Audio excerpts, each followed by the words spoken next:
नमस्कार, आप देख रहे हैं एनडीटीवी मध्य प्रदेश छत्तीसगढ़। मैं हूं अनंत भट्ट। इस बुलेटिन में हम आपको दिखाएंगे तमाम अहम और बड़ी खबरें। शुरुआत कर रहे हैं छिंदवाड़ा से। छिंदवाड़ा में कफ सिरप मामले में अब तक 9 बच्चों की मौत हो चुकी है। डिप्टी सीएम कह रहे हैं कि जो 3 सैंपल की रिपोर्ट आई है उसमें सिरप में कुछ भी संदिग्ध नहीं मिला। छिंदवाड़ा के एसडीएम कह रहे हैं कि बायोप्सी रिपोर्ट में सिरप में डाइथिलीन ग्लाइकॉल मिला है। आखिर में बच्चों की मौत का सच क्या है, सिरप या फिर कुछ और? ये रिपोर्ट देखिए। हितांश किडनी संक्रमण से मौत, शिवम किडनी संक्रमण से मौत, उसे किडनी संक्रमण से मौत, विधि किडनी संक्रमण से मौत, विकास किडनी संक्रमण से मौत, अदनान किडनी संक्रमण से मौत, चंचलेश किडनी संक्रमण से मौत। नाम अलग, चेहरे अलग, लेकिन मौत की वजह सिर्फ और सिर्फ एक किडनी संक्रमण। तो बाद फिर और ले गया दिखाने, फिर सोने ने देखा, फिर उसने फिर बाटल लिखा शायद दवाई, तो फिर बाटल लगाया उसी के पास। उसके बाद लगाने के बाद फिर उसने फरा से रेफर कर दिया सरकारी अस्पताल, वहां से फिर छिंदवाड़ा कर दिया, छिंदवाड़ा से नागपुर कर दिया। छिंदवाड़ा के परासिया ब्लॉक में अब तक 9 बच्चों की मौत हो चुकी है। कई बच्चों का भी अस्पताल में इलाज चल रहा है। तुरंत उल्टी किया मेरे बच्चे ने, फिर बताया हमने कि सर मेरे बच्चे को दवाई पिलाने से उल्टी हो रही है, तो इसने इंजेक्शन लिख दिया मेरे बच्चे के लिए। फिर हमने इंजेक्शन लगवाया। जो भी पीड़ित परिवार है, हर कोई यही कह रहा है कि बच्चे को कफ सिरप पिलाई थी, जिसके बाद उनकी हालत बिगड़ने लगी थी। जिस कफ सिरप में कोल्ड्रिप और नेक्सा डीएस को सस्पेक्टेड बताया जा रहा है, वो कफ सिरप बच्चों को माँ बाप ने अपनी मर्जी से नहीं पिलाया था, बल्कि डॉक्टरों के पर्चे पर उसे रेकमेंड किया गया था। आप इस पर्चे को गौर से देखिए। ये छिंदवाड़ा के डॉक्टर प्रवीण सोनी की लिखी पर्ची है। इस पर्चे को गौर से देखेंगे तो इसमें मरीज का नाम अदनान लिखा है, उम्र 5 साल 8 महीने, और दवाई का नाम कोल्ड्रिप लिखा है। यही वो कोल्ड्रिप सिरप है जिसमें नागपुर की बायोप्सी रिपोर्ट में डाइथिलीन ग्लाइकोल केमिकल की मौजूदगी पाई गई थी। अभी एक और पर्ची देखिए। ये पर्ची भी डॉक्टर प्रवीण सोनी की लिखी है, लेकिन पेशेंट का नाम अलग है। इसमें पेशेंट का नाम हितांश लिखा है। हितांश को भी वही कोल्ड्रिप सिरप रेकमेंड की गई थी। अदनान की तरह अब हितांश की भी मौत हो चुकी है। इस मामले में नागपुर से जो रिपोर्ट आई है उसमें भी मौत की वजह किडनी फेल्योर बताई गई है। साथ ही बायोप्सी रिपोर्ट में डाइथिलीन ग्लाइकोल केमिकल का जिक्र किया गया है। बायोप्सी रिपोर्ट से बस इस बात की पुष्टि हुई है, जो भोपाल की और दिल्ली की टीम आई थी उनसे भी हुई थी, कि जो पहले कंफ्यूजन चल रहा था कि एक एक्यूट एन्सेफेलाइटिस सिंड्रोम AES और kidney infection AKI acute kidney injury, इन दोनों में कंफ्यूजन चल रहा था कि एग्जैक्टली क्या है। तो उस बायोप्सी रिपोर्ट से पुष्टि हुई कि किडनी से संबंधित बीमारी ही है। हालांकि जिस कफ सिरप को लेकर सवाल खड़े किए जा रहे हैं, उस पर डिप्टी सीएम और स्वास्थ्य मंत्री राजेंद्र शुक्ल का क्या कहना है, ये सुनिए। 3 दवाइयों की रिपोर्ट आई थी जिसमें ये पाया गया कि इन दवाइयों के कारण मौत का कारण नहीं है, लेकिन अभी बाकी लगभग 9 या 10 दवाइयाँ ऐसी हैं जिसकी रिपोर्ट आना बाकी है, जो शाम तक आएगी। तो उन दवाइयों की रिपोर्ट जब आ जाएगी तभी कुछ कहना संभव होगा। 2 दिन पहले जो बात हुई थी वो 3 दवाइयों के बारे में बात हुई कि जिसके सैंपल की रिपोर्ट आ चुके थे, और ये कंफर्म हो गया था कि इन दवाइयों के कारण मौत नहीं हो सकती है। शासन को रिपोर्ट का इंतजार है। कफ सिरप को लेकर शासन की ओर से खुलकर कुछ भी नहीं कहा जा रहा, लेकिन पहले एडवाइजरी जारी कर इस कफ सिरप को छिंदवाड़ा में प्रतिबंधित किया गया और फिर पूरे मध्य प्रदेश में बैन कर दिया गया। मध्य प्रदेश में 9 बच्चों की मौत के बाद अब ये मसला सियासी भी हो गया है। सारी जगह जब बच्चे शांत हो रहे हैं, जगह छिंदवाड़ा हो, उज्जैन हो, रीवा हो, तो सरकार का असली चेहरा दिख रहा है, संवेदनशीलता दिख रही है, मुख्यमंत्री का कि काम करने की शैली दिख रही है। उनके स्वास्थ्य मंत्री क्लीन चिट दे रहे हैं कोरेक्स वाले को। और जिन बच्चों की मृत्यु हुई है उनके परिजनों को 10 लाख रुपए देने की भी बात कही मौजूद की, मगर राज्य सरकार, मुख्यमंत्री कोई बात नहीं कर रहा, ना कोई इसमें संज्ञान ले रहा। और लगातार निरंतर मौतें होती जा रही बच्चों की। और आज भी जिस तरीके से 6 बच्चे हैं जो नागपुर में वेंटिलेटर पर हैं, भगवान क्या स्थिति बनेगी कुछ कह नहीं सकते। और दुर्भाग्य का विषय है कि राज्य सरकार इसमें कोई कार्रवाई नहीं करी। राज्य सरकार की लापरवाही के कारण ये स्थिति और बढ़ते जा रही है। एमपी में कफ सिरप को लेकर जारी सियासत के बीच अब इस पर केंद्रीय स्वास्थ्य मंत्रालय की गाइडलाइन भी आ गई है। इस गाइडलाइन में बिना डॉक्टरी सलाह के किसी भी तरह के कफ सिरप के इस्तेमाल को लेकर एहतियात बरतने की सलाह दी गई है। खासकर 5 साल से कम उम्र के बच्चों को कफ सिरप लिखने को लेकर डॉक्टरों को भी दिशा निर्देश जारी किए गए हैं। एमपी में 9 बच्चों की मौत हो चुकी है, कई अस्पताल में भर्ती हैं। मौत का आंकड़ा बढ़ रहा है, लेकिन सवाल अब भी सुलग रहे हैं कि जिम्मेदारों पर एक्शन कब। Bureau report, NDTV.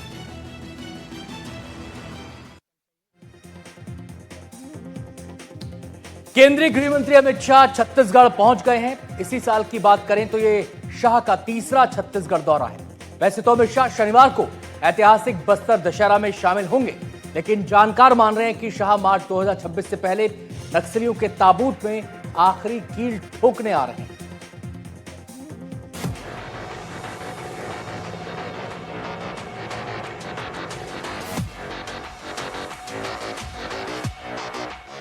$270 नक्सली को न्यूट्रलाइज करने का काम 1 साल के अंदर किया। 290 मारे गए क्योंकि उनके हाथ में हथियार।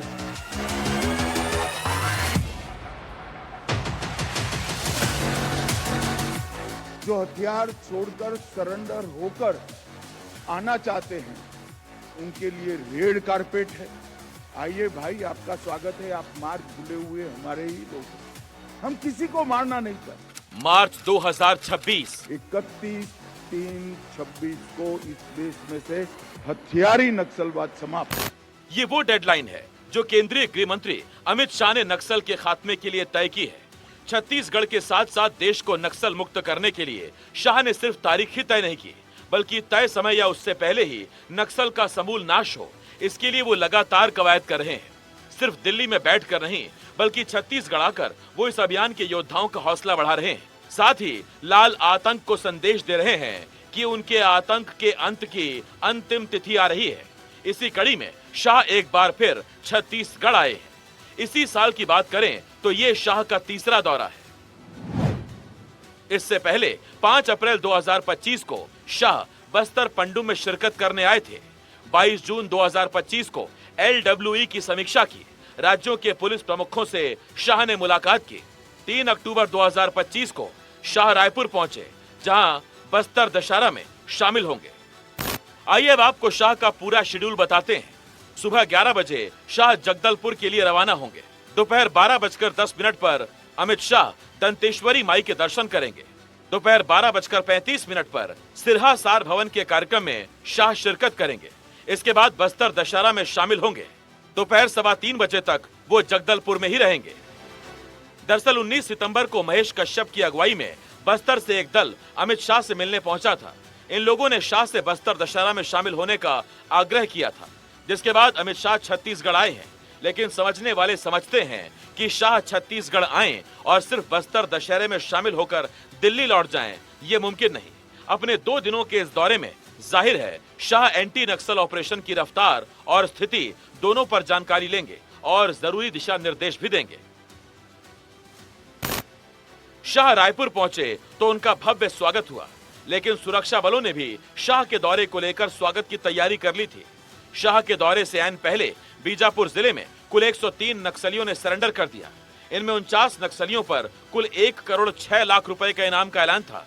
सरेंडर करने वालों में DVCM, PPCM, ACM जैसे पदों पर बैठे नक्सली शामिल थे। ऐसे में ये जानना बहुत जरूरी है कि कुछ ही दिन पहले अमित शाह ने कहा था कि नक्सली सरेंडर करें तो हम उनके लिए रेड कारपेट बिछाएंगे, लेकिन अगर वो आतंक के रास्ते पर कायम रहते हैं तो उनसे वैसे ही निपटा जाएगा। हमारी सरकार की नीति है, जो हथियार छोड़कर सरेंडर होकर आना चाहते हैं उनके लिए रेड कारपेट है। आइए भाई, आपका स्वागत है। आप मार्ग भूले हुए हमारे ही लोग हो, हम किसी को मारना नहीं चाहते, मगर आप हथियार में लेकर निर्दोष आदिवासियों को मारना चाहते हैं तो मेरी सरकार का धर्म है इनको बचाना और आपका साथ। छत्तीसगढ़ में जारी एंटी नक्सल अभियान की मार नक्सलियों पर इस कदर पड़ रही है कि अब नक्सली या तो ढेर हो रहे हैं या फिर मारे जा रहे हैं। अकेले बीजापुर जिले की बात करें तो 1 जनवरी से अब तक 420 नक्सली गिरफ्तार हुए हैं। 410 नक्सलियों ने सरेंडर कर दिया है। अलग अलग मुठभेड़ में 137 नक्सली ढेर हुए हैं। छत्तीसगढ़ के लिए नासूर बन चुके लाल आतंक के खात्मे के लिए शाह पूरी तरह से जुटे हुए हैं और शाह के संकल्प को पूरा करने के लिए साय सरकार से लेकर सुरक्षा बल पूरी तरह से ताकत लगाए हुए हैं। ऐसे में अब सवाल ये उठ रहा है कि क्या शाह इस बार के दौरे में नक्सलियों के ताबूत में आखिरी कील ठोकने आ रहे हैं। Bureau report, NDTV, Madhya Pradesh, Chhattisgarh.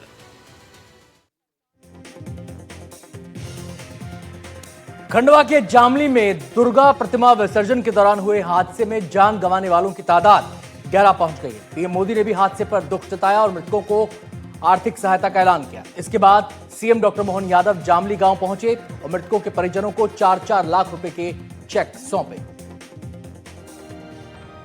एक के बाद एक लाए जा रहे शव, मातम का ये माहौल खंडवा के जामली गांव का है। इस गांव के 11 लोग मौत के मुंह में समा गए।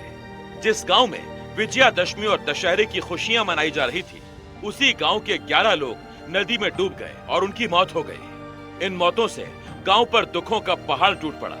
खुद सीएम डॉक्टर मोहन यादव खंडवा के पंधाना के जामली गांव पहुंचे, जहां उन्होंने शोकाकुल परिवारों से मुलाकात की, उन्हें हिम्मत बंधाई और साथ ही मृतकों के परिजनों को 4-4 लाख रुपए के चेक दिए। सीएम ने कहा कि हादसा दुखद है और वो और उनकी सरकार पीड़ित परिवारों के साथ खड़ी है। इस दौरान सीएम ने ऐलान किया, लोगों की जान बचाने वालों को नकद इनाम तो दिया ही जाएगा, साथ ही उन्हें 26 जनवरी को सम्मानित भी किया जाएगा। दुख की इस घड़ी में मैं सबके साथ हूँ। हमारी सरकार के माध्यम से हमने जो हो सकता था वो सब किया है। उसके बावजूद भी जो काल कवलित हुए किसी कारण से, जिनने शरीर छोड़ा, उनको जो सरकार की योजना है हमारे भाव से हमने सबको मदद करने के लिए 4-4 लाख मृतक के लिए, जितने घायल हैं उन घायल, जो गंभीर घायल उनको 1-1 लाख रुपया, जो कम घायल उनको 50-50 हजार रुपया, और जिनने इस पूरी घटना में तत्परता से बचाने का काम किया, ऐसे सभी लोगों को 26 जनवरी को पुरस्कृत भी करेंगे। और बचाने वाले सभी लोगों के लिए जिन मदद जिनने करी है, उनको 51-51 हजार रुपया बचाने वाले को भी। सीएम की ये पहल वाकई सराहनीय है। हालांकि इस घटना में दुखद ये है कि मरने वालों में ज्यादातर बच्चियां थीं। यही वजह है कि हादसे की खबर मिलते ही पीएम मोदी ने भी सोशल मीडिया प्लेटफॉर्म एक्स पर पोस्ट किया और घटना पर दुख जताते हुए मृतकों के परिजनों के लिए 2-2 लाख रुपए की आर्थिक सहायता का ऐलान किया। एक तरफ जहां सीएम और पीएम ने घटना पर दुख जताया, मृतकों के परिजनों के लिए आर्थिक सहायता का ऐलान किया, तो वहीं दूसरी तरफ एमपी कांग्रेस अध्यक्ष जीतू पटवारी भी पंधाना के जामली गांव पहुंचे और पीड़ित परिवारों से मुलाकात की। जीतू पटवारी ने कहा कि घटना बहुत बड़ी और दुखद है, इसीलिए परिवार के पास आए हैं। साथ ही पटवारी ने कहा कि इस घटना पर राजनीति नहीं होनी चाहिए। ये बड़ी संवेदनशीलता है कि आज पूरे समाज को, पूरे परिवार को, पूरे मध्य प्रदेश वासियों को उनके साथ, परिवारजनों के साथ खड़ा रहना पड़ेगा। और मैं समझता हूँ कि इस दुख की घड़ी में सब एकजुटता से सारे परिवार के लोग परिवारजनों को संवेदना है, थोड़ा कैसे उनको सांत्वना मिले उसकी बात करें। सरकार चूंकि आई है, मुख्यमंत्री आया है, तो क्या 1-1 करोड़ रुपए सब परिवारजनों को देना चाहिए। खंडवा में विसर्जन के दौरान हुए इस हादसे के बाद कई तरह के सवाल उठ रहे हैं। सवाल ये, क्या इस हादसे का जिम्मेदार सिर्फ ट्रैक्टर ड्राइवर है या सिस्टम की भी कोई जवाबदेही है? एनडीटीवी मध्य प्रदेश छत्तीसगढ़ के लिए खंडवा से निशात मोहम्मद सिद्दीकी की रिपोर्ट। और अब बात करते हैं चैतन्यानंद की। कोर्ट में चैतन्यानंद को 17 अक्टूबर तक न्यायिक हिरासत में भेज दिया है। इसके साथ ही पुलिस ने उसकी 3 लेडी ब्रिगेड को गिरफ्तार किया है, जिनसे पुलिस लगातार पूछताछ कर रही है। पुलिस की पूछताछ में लेडी ब्रिगेड ने कई चौंकाने वाले खुलासे किए हैं। बाबा की करतूतों का पूरा काला चिट्ठा खोल कर रख दिया है।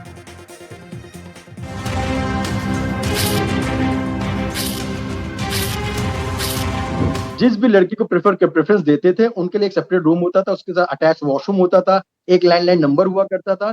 रही बात पर्सनल फोन की, पर्सनल फोन जानबूझ के लिए जाते थे। उसका रीजन ये था कि वो अपने, जैसे कुछ स्टूडेंट है जो अपनी फैमिली को हर एक चीज बताती थी, उसने मुझे मतलब धमकी वगैरह दी, तो उसके बाद अब पुलिस उसी लड़की के पीछे है। मतलब बाबा ना आपके दिमाग में पहले से चीज डाल देते हैं कि इन फ्यूचर अगर मैं ही आपको परेशान करूंगा तो आप एक्शन लोगे, तो पुलिस आपको परेशान करेगी। हर एक बैच में से कुछ बच्चों को शॉर्टलिस्ट किया जाता था और उसके बाद जो उनके फीमेल स्टाफ हुआ करते थे उस कॉलेज की, वो लोग आगे चल के उनसे बात करते थे, उनको अप्रोच करते थे लड़कियों को, और उनको लेके फिर बोला जाता था आपको स्वामी जी से मिलना है। ये वो लोग हैं जिन्होंने बाबा की काली करतूतों के बारे में बताया, कैसे पीड़ितों को परेशान किया गया। बाबा जिस लड़की को टारगेट करता था उसको होटल से एक अलग लेविश रूम देता था जिसमें सभी सुविधाएं हों। बाबा लड़की से उसका फोन छीनकर उसको अपना फोन देता था जिससे फोन का पूरा एक्सेस उसके पास रहे। लड़कियों को उनके घर वालों से बात नहीं करने देता था। अब पुलिस ने चैतन्यानंद का साथ देने वाली 3 महिलाओं को गिरफ्तार किया है। ये महिलाएं चैतन्यानंद का साथ देती थीं, छात्राओं को धमकाती थीं। वो अश्लील संदेश जो बाबा लड़कियों को भेजता था, वो संदेश ये महिलाएं लड़कियों को हटाने के लिए मजबूर करती थीं। इन गिरफ्तार महिलाओं को लेकर कई बड़े खुलासे सामने आए हैं। दिल्ली पुलिस के मुताबिक पूछताछ में कई बड़े खुलासे हुए हैं। दरअसल ये तीनों वही बहनें हैं जो कि बाबा के सबसे करीबी थीं और बाबा की राजदार थीं, यानी कि बाबा क्या कुछ करता था वो हर बात इनको पता है। पुलिस के मुताबिक सबसे पहले 2011 में श्वेता बाबा चैतन्यानंद से जुड़ी और उसके बाद उसने अपनी बाकी बहनों को बाबा से जोड़ा और बाबा ने इन तीनों बहनों को अपने मैनेजमेंट के संस्थान में नौकरी पर रख लिया और उसके बाद ये हर वो काम करती जो बाबा कहता। बाबा लेडी ब्रिगेड ने दिल्ली पुलिस ने 3 महिलाओं श्वेता, भावना और काजल को गिरफ्तार किया। तीनों सगी बहनें हैं और दिल्ली के पश्चिम बिहार की रहने वाली हैं। सबसे पहले 2011 में बाबा से श्वेता जुड़ी, फिर उसने अपनी दोनों बहनों से बाबा का संपर्क कराया।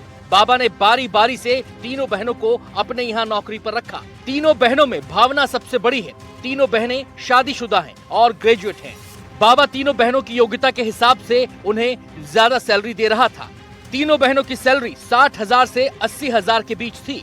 तीनों बहनें बाबा के सबसे खास लोगों में से थीं और बाबा की सबसे बड़ी राजदार थीं। तीनों बहनें पैसे और रुतबे के चलते बाबा की हर बात मानती थीं। बाबा तीनों बहनों के साथ भी अश्लील चैट करता था। ये तीनों महिलाएं जो इनकी सैलरी है वो काफ़ी ज़्यादा थी। इनको मोटी तनख्वाह पर रखा गया था। हालांकि इनकी शैक्षिक योग्यता ये केवल ग्रेजुएट हैं, लेकिन बाबा ने इनके काम को देखते हुए जिस तरह से बाबा को लेकर ये लगातार छात्राओं पर दबाव बनाती थीं और बाबा के लिए हर एक काम करती थीं, उसको देखते हुए बाबा ने इनकी सैलरी बढ़ाई और तीनों बहनों को 60 से 80,000 रुपए की सैलरी पर रखा गया था। और ये तीनों बहनें जो है लगातार संस्थान में एक तरह से छात्राओं को परेशान करती थीं। इनका अच्छा खासा रुतबा था। बाबा के कहने पर ये महिलाएं इंस्टीट्यूट में छात्राओं को योग करवाती थीं। इन महिलाओं ने व्हाट्सएप पर योग ग्रुप बना रखा था। उसमें ये महिलाएं लड़कियों के योग करते हुए फोटो डालती थीं और फिर बाबा उन पर अश्लील कमेंट करता था। ये महिलाएं बाबा के साथ कई देशों की यात्रा भी कर चुकी हैं। बाबा हाल ही में UAE गया था, जहां इनमें से एक बहन बाबा के साथ गई थी। बाबा अब तक करीब 100 देशों की यात्रा कर चुका है। बाबा के कहने पर लड़कियों को धमकाती, उनकी चैट डिलीट करती, सबूत नष्ट करती और बाबा की बात मानने के लिए मजबूर करती। कोविड के पहले बाबा के इंस्टीट्यूट में लड़के भी पढ़ते थे, लेकिन कोविड के बाद बाबा ने केवल लड़कियों को ही एडमिशन दिया। इसके बाद 3 महिलाओं का रुतबा ज्यादा बढ़ गया। इनमें से एक बहन का बाबा के कमरे में अश्लील फोटो भी मिला है। तीनों बहनों ने पुलिस को बताया कि बाबा कई लड़कियों के साथ छेड़खानी कर चुका है। फिलहाल बाबा को लेकर आए दिन नए खुलासे हो रहे हैं। उसकी काली करतूतों का चिट्ठा हर दिन खुल रहा है। कोविड के बाद बाबा ने संस्थान के अंदर लड़कों को एडमिशन देना बंद कर दिया और केवल लड़कियों को एडमिशन दिया। उसके बाद इन तीनों का बहनों का रुतबा संस्थान में कहीं ज़्यादा बढ़ गया और लगातार ये लड़कियों पर दबाव डालने लगीं। लड़कियों के मोबाइल छीन लेती थीं, उनका पूरा जो उनके दस्तावेज थे वो ये छीन लेती थीं। तो इस तरह से लगातार लड़कियों को ये परेशान करती थीं और इसीलिए दिल्ली पुलिस ने इन 3 बहनों को भी गिरफ्तार किया है। नई दिल्ली से कैमरा पर्सन सुधीश राम के साथ मैं Mukesh Singh Sengar, NDTV India. Delhi police ने बीते दिनों बड़ी कामयाबी हासिल की है। स्पेशल सेल ने 2 अलग अलग मुठभेड़ में 4 आरोपियों को पकड़ा है जो विदेश में बैठे गैंगस्टर्स के लिए काम कर रहे थे। इनमें से कुछ की प्लानिंग कॉमेडियन मुनव्वर फारूकी को जान से मारने की थी।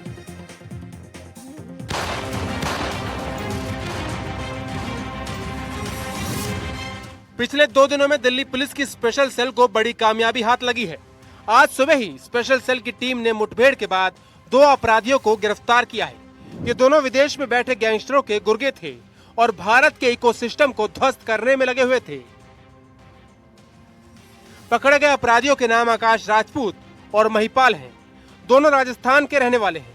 अपराधी आकाश राजपूत जुलाई 2022 में करनाल के एक अस्पताल के बाहर हुई फिरौती के लिए गोलीबारी की घटना में शामिल रहा है, जो विदेश में बैठे गैंगस्टर दलेर कोटिया ने करवाई थी। साथ ही वो जुलाई 2025 में गुजरात के एक फिरौती के लिए अपहरण की घटना में वांछित चल रहा है, जिसमें विदेश में बैठे गैंगस्टर कीरत सिंह झाला ने पीड़ित से 100 करोड़ रुपए की फिरौती मांगी थी।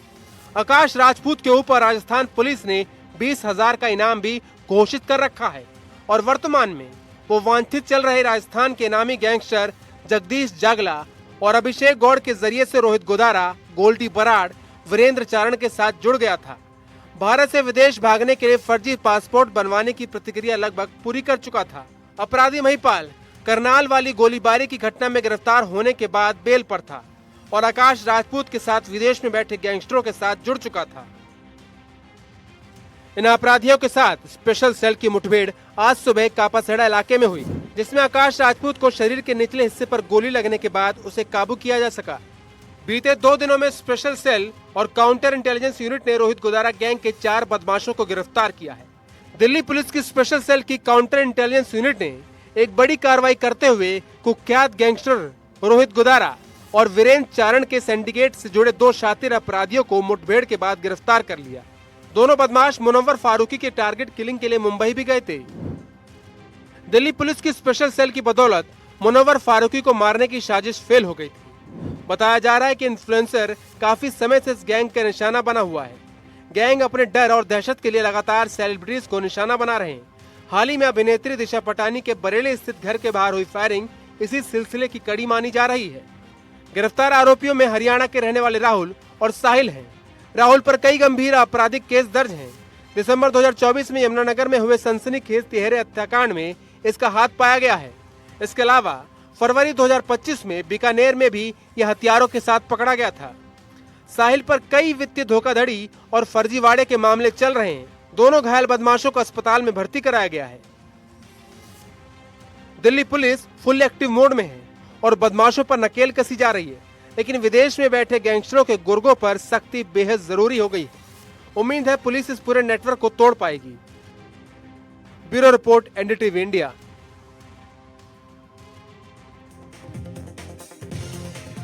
कनाडा में भारतीय फिल्मों की स्क्रीनिंग को रोकने के लिए संदिग्ध खालिस्तानी आतंकियों ने अपने मंसूबों को अंजाम देना शुरू कर दिया है। ओकविल में 2 हमलावरों ने फायरिंग की वारदात को अंजाम दिया। इसके बाद थिएटर को आग के हवाले कर दिया। क्या है इस पूरी वारदात की इनसाइड स्टोरी, इस रिपोर्ट में देखिए। कनाडा में भारतीय फिल्मों के खिलाफ बड़ी साजिश रची जा रही है। इसी साजिश का खुलासा 2 और 3 अक्टूबर की रात हुए हमले में हुआ। कनाडा के ओकविल में संदिग्ध खालिस्तानी आतंकियों ने एक थिएटर पर हमला किया।